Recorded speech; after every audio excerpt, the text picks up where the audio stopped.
Hey friends, how are you? I hope you are doing well. Today we are embarking on a new challenge here on my channel.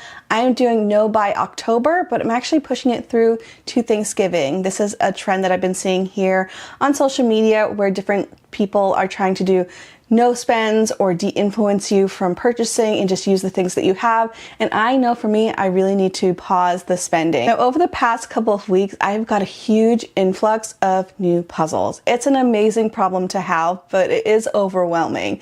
Between brand packages, PR, we also have things that I hauled recently back in September. I think I hauled 30 different puzzles in one video, and then I had a huge thrift haul in another.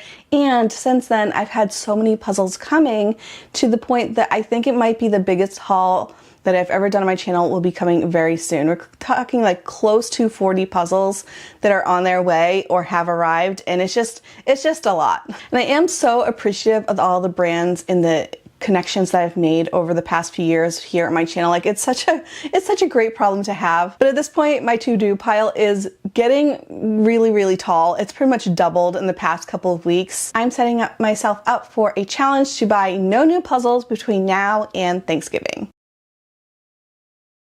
First up, I love puzzles, and I don't want you to think I'm complaining about having so many new things in my collection. Like, I know how amazing this is, and I'm so excited for all the new things that are here in my collection. And this is just a little glimpse of some of the puzzles that have come in, and there's still a lot more on the way, like probably 3 times as much on the way. And you can't even see the full pile here. The funny thing is though, is I have already done about 180 puzzles for the year and already met both my goals for piece count and puzzle count.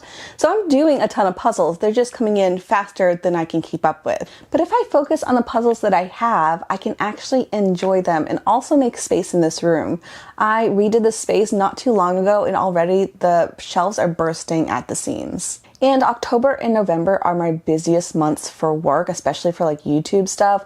We have some brand deals. We have just like my influx of projects. I have a huge advent calendar series that I do every year that I need to focus on. So I really need to focus on puzzling and creating content versus shopping. And also, let's just say money. It's nice to save money and not spend a ton. Now I do have a budget for this channel, and I have been pretty good about sticking to it, but I do need to be a little bit more mindful of the puzzles that are coming in that I'm purchasing with the channel budget. And also we do have a big trip coming up on Thanksgiving weekend. So we kind of want to like hold off, put aside money for that trip. And then maybe I might put aside my channel budget for Black Friday shopping as well. As far as my plan to make sure this is successful, the first thing I'm doing is using this whiteboard to figure out which puzzles I am doing next. This is something I started doing a couple weeks ago, and it has been really helpful. Now, I have been doing my Shop My Stash videos, which are helpful to narrow down my choices, but oftentimes I pick puzzles that maybe I don't need to do for a video just yet. They're just ones that caught my eye, or I pick a bunch of puzzles for a certain video that never came to fruition, and so now I have all these puzzles that are on my short to-do list that aren't really priority. So I started doing this where I just put them in order of the ones that I should do, and if I don't want to do the top one, it's okay, because at least I'm doing it for some other type of video.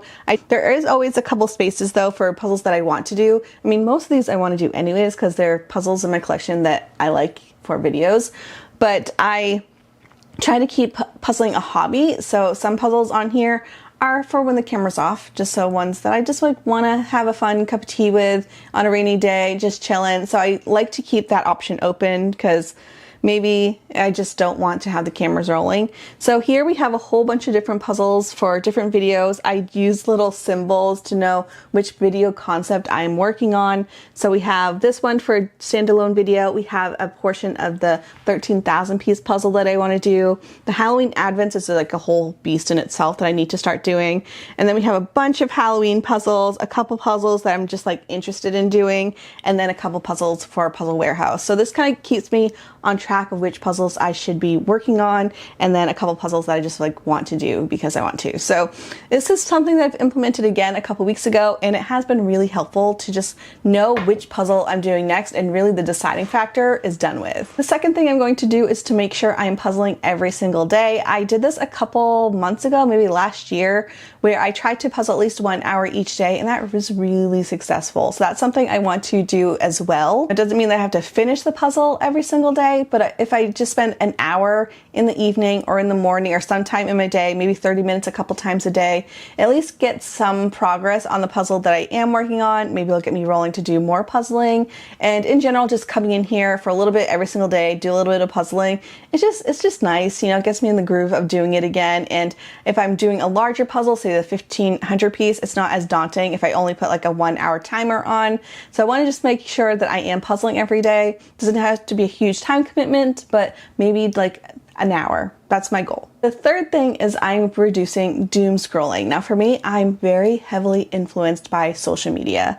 I can easily just put something in a cart and purchase it when I watch other people, which is why I normally don't watch other puzzle YouTubers very often, because I get influenced. Now over on Patreon, I already have a whole dedicated video about this, but I kind of made myself a curriculum for fall to reduce the amount of time I am on social media, just like scrolling and watching shorts. So instead of me scrolling on my phone, I'm going to be learning instead. So I have like a whole thing. It's over again on Patreon, and it's so I can maybe prioritize reading and learning and playing my saxophone and doing fitness. You know, those are the things I want to spend my time doing.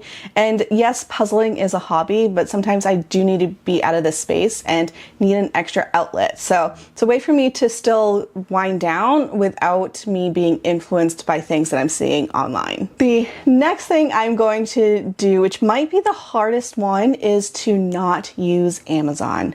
Now, I live less than a mile away from Amazon, so your Amazon Prime might give you 2-day shipping. Mine gives me less than 2-hour shipping. This makes it way too convenient when I find something online. For example, I had gotten a text message from a friend who saw this puzzle that was on sale on Amazon. I clicked on it, it was in my cart within like 30 seconds, and then it was at my house within like an hour. Like that is way too convenient, where I can easily get it faster just ordering it versus going to the store. And the process of going to the store makes it so that I have to really want it, you know, it's going to be a bit of a time commitment to go to the store and get whatever I need. So this is not just for puzzles, this is for anything. I'm not going to be shopping on Amazon, which might be the hardest thing because it's so easy for me to just order the thing and get it that day.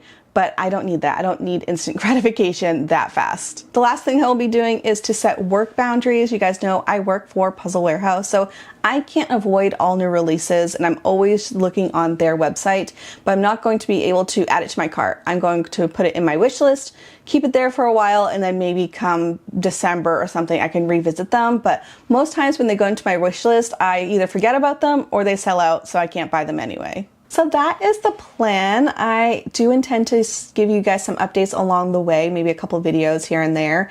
I am very curious to know if you'd want to do this with me, so let me know down in the comments if you'd be interested. Doesn't have to be puzzles. Maybe you're really big on crafting, if you want to stop like buying yarn until Thanksgiving.